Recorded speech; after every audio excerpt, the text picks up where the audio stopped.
اور ان سے دو شخصوں کا حال بیان کرو جن میں سے ایک کو ہم نے انگور کے 2 باغ عنایت کیے تھے اور ان کے گردا گرد کھجوروں کے درخت لگا دیے تھے اور ان کے درمیان کھیتی پیدا کر دی تھی. دونوں باغ کثرت سے پھل لاتے اور اس کی پیداوار میں کسی طرح کی کمی نہ ہوتی اور دونوں میں ہم نے ایک نہر بھی جاری کر رکھی تھی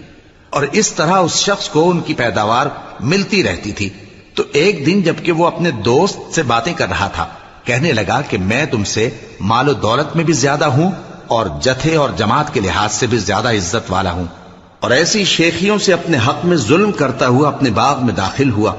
کہنے لگا کہ میں نہیں خیال کرتا کہ یہ باغ کبھی تباہ ہو اور نہ خیال کرتا ہوں کہ قیامت برپا ہو، اور اگر میں اپنے پروردگار کی طرف لوٹایا بھی جاؤں تو وہاں ضرور اس سے اچھی جگہ پاؤں گا.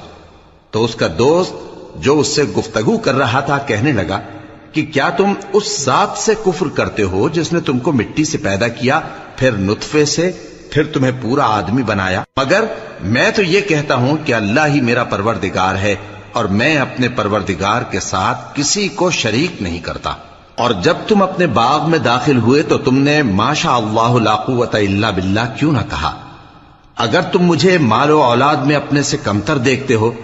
تو عجب نہیں کہ میرا پروردگار مجھے تمہارے باغ سے بہتر عطا فرمائے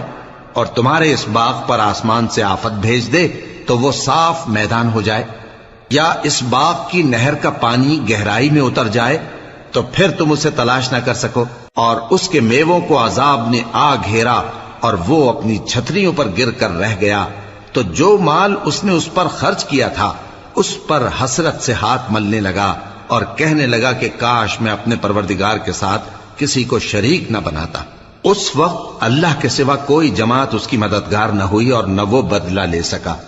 یہاں سے ثابت ہوا کہ حکومت سب اللہ کی ہے. جو معبود برحق ہے وہی بہترین ثواب عطا کرنے والا اور بہترین انجام لانے والا ہے.